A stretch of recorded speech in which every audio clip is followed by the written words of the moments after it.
What are you going to sell? Where are you going to compete? How are you going to win? And how should middle market companies approach and answer these questions so that they have a strategy that drives growth?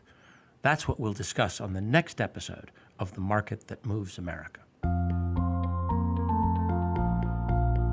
Welcome to The Market That Moves America, a podcast from the National Center for the Middle Market, which will educate you about the challenges facing mid-sized companies and help you take advantage of new opportunities. Today's podcast is about strategy and about how mid-sized companies can strengthen their strategy and consequently improve their results. I'm Tom Stewart, the Executive Director of the National Center for the Middle Market at The Ohio State University Fisher College of Business. We're the nation's leading research group studying mid-sized companies, which account for a third of private sector employment and GDP and the lion's share of economic growth. It is the market that moves America. The National Center for the Middle Market is a partnership between Ohio State and SunTrust Banks, Grant Thornton, and Cisco Systems. With me today is a special guest. Michael Leiblein is an associate professor at the Fisher College of Business at Ohio State. He's on the editorial board of several strategy journals, and he served as the academic expert advising us on the newest NCMM report, which is called Strategic Planning for Growth. Professor Leiblein, Michael, welcome to the Market That Moves America. Well, thank you, Tom. It's a pleasure to be here. Let me begin with a couple of points. A few years ago, I learned something that surprised me, which is that strategy wasn't always there in business thinking, that it really didn't come into business thinking until the last quarter of the 20th century. And before that, executives talked about something called administration or business policy. But even today, people use the word strategy loosely. I mean, they'll talk about, a strategy for keeping the ants away from the picnic lunch or a strategy for a meeting or something like this. I mean, what is strategy really? Yeah, this is a great question. I think lots of folks conflate the word strategy with big decisions, important decisions, even decisions by senior managers. And of course, all these conceptions are incomplete. There's plenty of functional areas that, like finance or marketing, that also deal with big or important decisions. And confusing what is and is not strategy can lead to some very poor decision making. I think that's a point made nicely by Richard Rummel with his recent book, Good Strategy, Bad Strategy. So I think what's happened in the last probably quarter century or so is that folks have started thinking and defining strategy as a pattern and a stream of decisions. A plan or a theory of how someone will create and capture value. Michael Porter, a famous professor at Harvard, has talked about strategic decisions as being what you do not do, in part because those decisions impart a lot of value and guide a lot of subsequent choices. Another influential professor, Pankaj Ghemwat, has talked about strategic decisions being significant commitments under levels of uncertainty or ambiguity. In my own work, and in fact, a recent special issue we've had several prominent academics defining strategy as a series of interdependent decisions, decisions that are interdependent with other choices within a firm, that guide other choices within a firm, decisions that are interdependent with other actions of other rivals or close competitors, and decisions that are interdependent with a series of events or other actions across time. So I love that interdependent idea. So one of the things you said, it's interdependent with other things. Strategy depends on other things. So strategy depends, for example, on execution, on carrying it out, and on getting the resources to carry it out, and on having the talent to carry it out. So if I have a strategy of X, that's one set of dependencies. Another set of dependencies is what the other guy does, or how the market is changing, right? So if I have a strategy and I forget the fact that my competitors might have something too, I'm missing a point. And the third thing is, it's not just a black binder today, it has a past, and it's making decisions that I guess they create decisions that they create future choices. I mean, my future is affected by the strategic paths. We get path dependency, I guess, by the decisions we make today. That's exactly right. It's that guiding. It's one of the early quips that I've always found interesting is people would talk about strategy is more than the optimal decision, the optimal distance between telephone poles, right? So there was this functional expertise and operations research of how do we solve a specific problem, but that's missing the interdependence across other choices, things that are often missing in other functional approaches we might see. When we called this study strategic planning for growth, in part because middle market companies told us that that was their number one strategic goal. We want to grow. I suppose there could be others, like we want to be really profitable, or we want to set the company up for sale. But growth was the number one thing.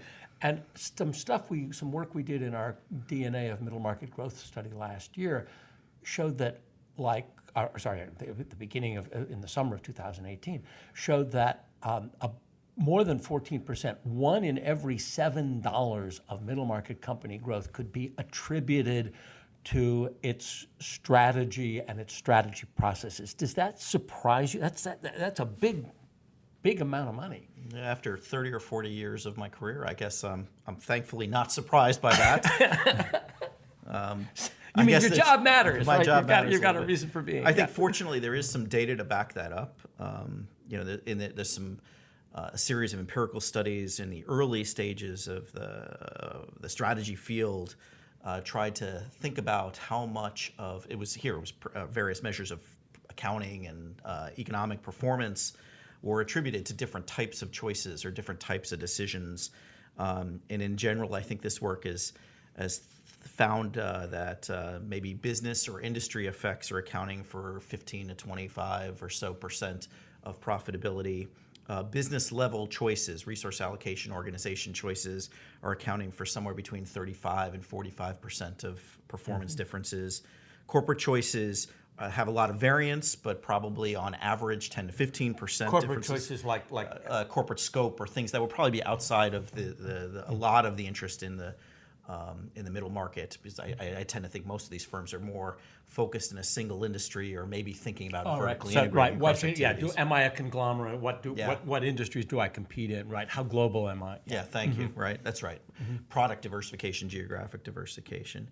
I mean, again, I come back to that earlier comment. Beyond the data, I think what you find is that firms with good strategies, strategies that marshal resources to create unique positions based on those internal competencies, environmental conditions, and that are contingent on the actions by responsible and intelligent rivals.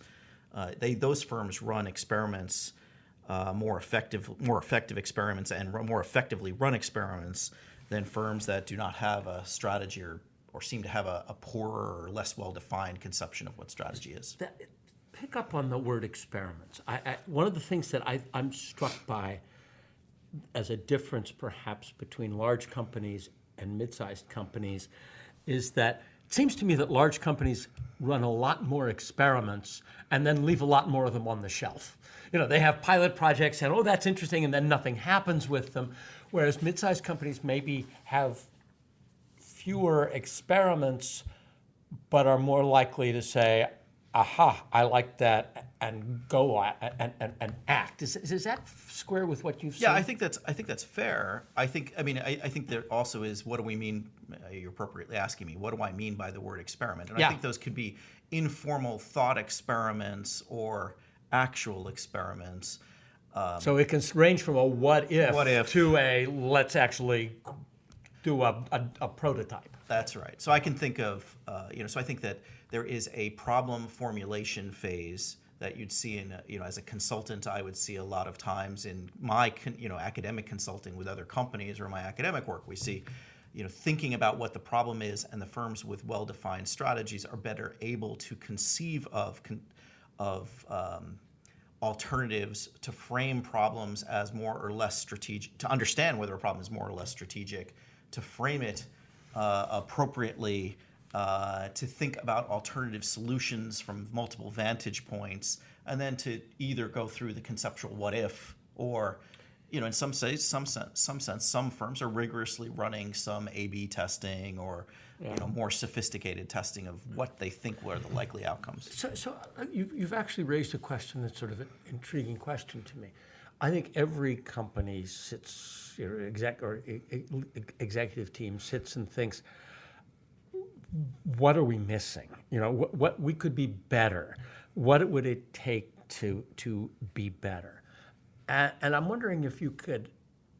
What you just said is that a clear understanding of strategy, of my company's strategy, will help me answer that what would it take to get better question. Better, to get a better answer to that question. How does that work? I mean, do you have an example of that or just a hypothetical? I mean, how strategy, which tells me what I'm going to do and what I'm not going to do, help me sort of cope with this morass of it? We're at the beginning of a new year. Where do we want to be at the end of the year? Yeah, so I think that's, I'll try to think of an example. But I think the first thing is reflect back on that definition of interdependence. It's more than functional skills. Mm-hmm. So you need in a complex world where there's multiple components and lots of interdependencies or actions across, or decisions have multiple ramifications for other choices, you need some sort of theory. That theory could be as simple as, if I flip the light switch, the lights are going to go on or off. I have a theory of what's going to happen when I take an action. And so I think firms need to have a theory in that sense of how certain actions are likely to lead to certain consequences. What the field of strategic management provides is a set of tools, various 3, 4, 5 theories of profit.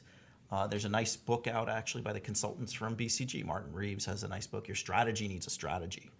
And a lot of this, I think, depends on identifying the problem or the most important problem, focusing attention on, after defining that problem, what series of tools or logics are most appropriate, and then finding a way, one of your other sort of findings from this report, finding a way to coherently execute on the alternative plan, right? So finding a way to implement this and to allocate resources and organize and motivate people and all the human things that we think are important. Yeah. One of the things that we talk about in the report is sort of 3 elements of like the plan itself, right? Is it smart? Is it good? Is it, is it a path to victory? The process for developing the plan, and then the process for carrying it out. And in your experience, I mean, obviously you need all 3, right? I mean, a great plan with no execution is, I've had that pipe dream too. Yep, agreed. And superior execution of a bad idea, we know what that leads to. But if you think about your experience, particularly with mid-sized companies, of those 3 things, the planning process, the plan itself, the execution, where are they strongest and where are they weakest? Well, I think that's, first of all, I'd say this is an important result, right? So I think it's important or critical to focus on both the content and the process, the decision making and the implementations of the decision making, and any separation between the two is largely artificial. Now, in my experience, I think you're right. With the idea, the intuition, I think in the report that small firms tend to struggle more with the planning process, and I think it's largely just a function of scale. They lack the scale to hire specialized strategy experts or maybe specialized HR experts or marketing experts. I mean, so early on, you have one or a limited number of people wearing many hats. Now, I think actually one data point that didn't make it into the study is that a lot of people in a lot of mid-sized companies, the strategic planner, c'est moi. I mean, it's, there aren't it's the boss or maybe, 3 or 4 people, but there isn't, there aren't binders full of strategies. There aren't a whole lot of consultants, and there's not a sort of a formal cadence. This is what we do in March, and this is what we do in May, which may be a bad thing if you have too much process. Yeah. I would not advocate for a formal annual planning process. I don't think that's what a lot of the contemporary strategy work is arguing for. It's rather a framework to look at these problems. Mm-hmm. I think in some survey work I've done with the Mid-Atlantic YPO, WPO, I think those firms would sort of fit the NCMM middle market definition. Yeah. And a lot of it was, what I think we'd all expect. It's the CEO, maybe his or her family, maybe a set of close advisors that are coming up with these ideas. but it's not a particularly systematic process. Yeah, one of the things we learned in the DNA of middle market growth, and I think it repeats itself here, is that keeping up with the business literature and the management literature. So reading the paper and reading HBR, whatever, keeping up with what's going on is a critical component of superior strategy. You can't just sort of take it all down from the mountain. Yeah, I think so. I'm, again, maybe probably biased a little bit, but the. So again, it's proof that there's a reason. There's a reason. There's a reason for. Well, there's a reason for professors. There's a reason for academia. There are people who've thought about these things, and my guess is what you're getting is a reminder through reading those periodicals. Is a reminder. There's 3 or 4 or 5, in the strategy field, clusters or families of ways of approaching problems. And it's probably useful. It's like the blind man and the elephant, one of my favorite metaphors, right? We get so fixated on, the elephant, put my arms around the leg, and the elephant's like a tree, but I'm missing the whole. I'm missing the interdependence across all the parts. And I think reading the literature, keeping up to date on it, or hiring some experts, can maybe help bring in a couple of reminders. This isn't rocket science, but it's reminders of the value of these different perspectives. One of the things that I found striking and it connects to this, striking in the study, we asked people, how satisfied are you with your strategy? How confident are you that it will lead to success? And there was a very strong correlation between confidence and success and the degree to which people did 2 things. 1, they got input from outside, and 2, they got input from lower down in the organization. So it was outside in and bottom up. And that reminded me that a couple of years ago when you worked with us on a study of innovation in mid-sized companies, you found in that study that they were more likely to be A, more successful, and B, bolder in their innovation if they brought not just a team in the lab, not just a handful of people, but actually had a lot of sort of feedback from the other parts of the organization and also from outside. How do companies get more confident or increase their capacity to get that kind of feedback, both from the bottom and from the outside? How do you open up those membranes? Yeah, there's a little magic there, I guess. And in some sense, I think the very confidence, the confidence comes from some awareness of the nature of the problem, and how I'm working through. I'm aware of the alternative solutions. I'm aware of the assumptions I'm making, and so I think that's what's generating the confidence that you're seeing in some of these folks who believe in their strategy. Versus those that are maybe believe in it a little bit less. In terms of the communication and spread of ideas, I think that what we start seeing is categories of firms or typologies of firms that have taken bundles of approaches. So you can think of a firm like somebody like Richard Branson, or Steve Jobs, visionary leader, and it's very top down. And I can imagine that work. That's not the finding we found in the innovation study, but I can imagine that archetype working.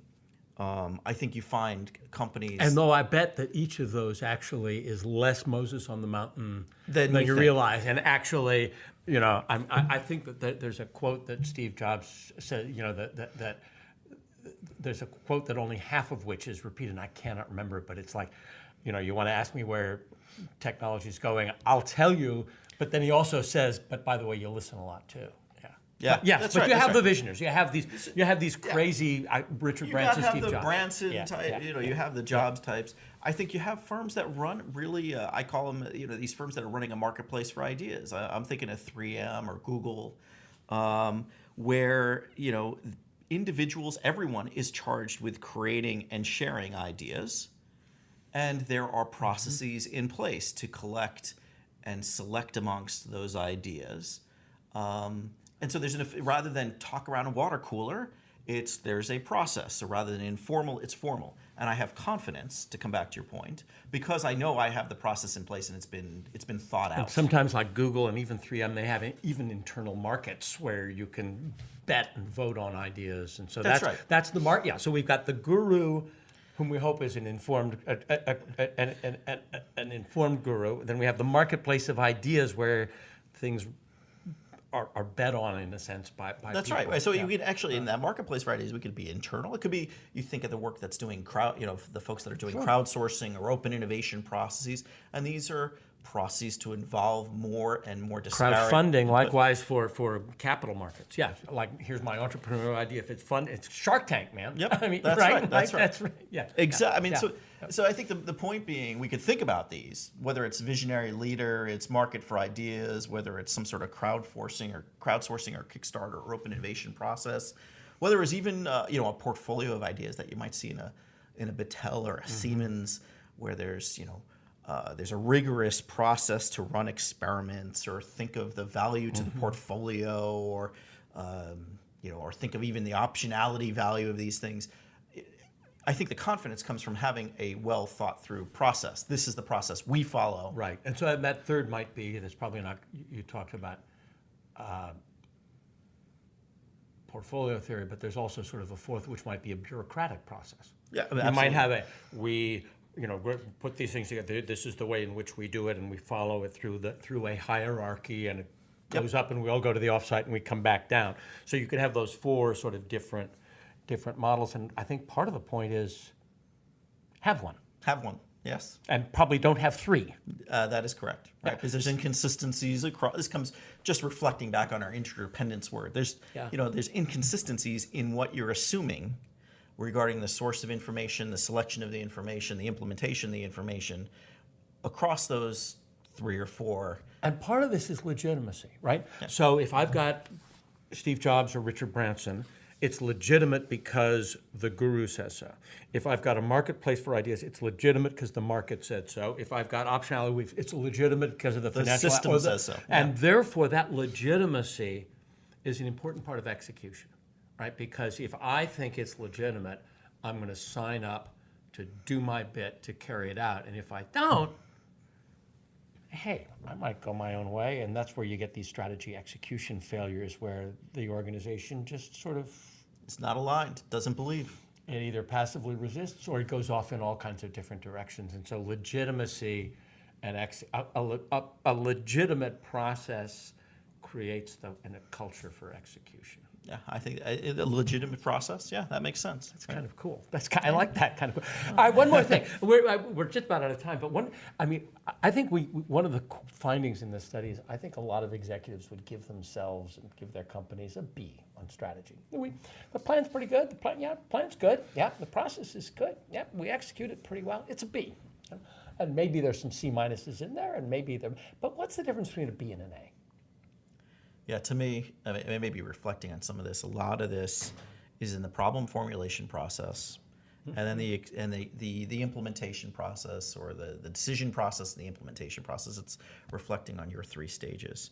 And what I mean by that is that I think that the true strategic thinkers are able to discriminate well between strategic and non-strategic decisions. They see a problem, they see an issue in their firm, and they understand whether or not it is truly strategic, or maybe not. And maybe it's not we that just it's a need big a different decision. person running the fax machine, and that's not strategy. That's right. Yeah. I mean, it could be big, it can be small, but they understand the theory of how they are creating value as an entity. They understand when a decision, whether it's big or small, threatens the coherence of the organization. They can work through multiple perspectives. They're well read. They understand, at least intuitively or heuristically, that there's these 2 or 3 or 4 approaches. I mean, we'll talk about 4 theories of performance, but they understand intuitively several of those perspectives, can rapidly iterate through in their mind, okay, this is more salient in this problem. They generate alternatives, and then based on experience, based on some maybe some sort of more rigorous experiment, they choose what is a good or a less good approach. If I come back to Rummelt's bad strategy, or or strategy, anti-strategy, I think you could say, they understand and purposely select which actions they'll implement. So what I think I've heard is that the critical I mean, strategy is critical to growth. We know that. To get it right, it starts by knowing how to ask the right questions and not the wrong questions. Trying to answer those questions by getting a lot of input from outside and from upside, from down through the organization. Mediating, working those inputs through a process that people see as legitimate, that through a process that fits your culture, fits your style, and that is consistent. And at the end of that process, making a decision and rolling it out. It's that simple, right? It's that simple. And there we are. I want to thank you, Michael. Thank you so much. Michael Leiblein, who is an associate professor here at the Fisher College of Business at The Ohio State University. You can learn more about him at the Fisher College of Business website and all the research that he is doing. You can learn more about us at the National Center for the Middle Market on our website, which is middlemarketcenter.org. And thank you for listening to The Market That Moves America. Never miss a new episode. You can subscribe to this podcast on iTunes, Stitcher, Google Play, or wherever fine podcasts are found. And as I said, you can learn more about us, and you can download our report, Strategic Planning for Growth, at middlemarketcenter.org.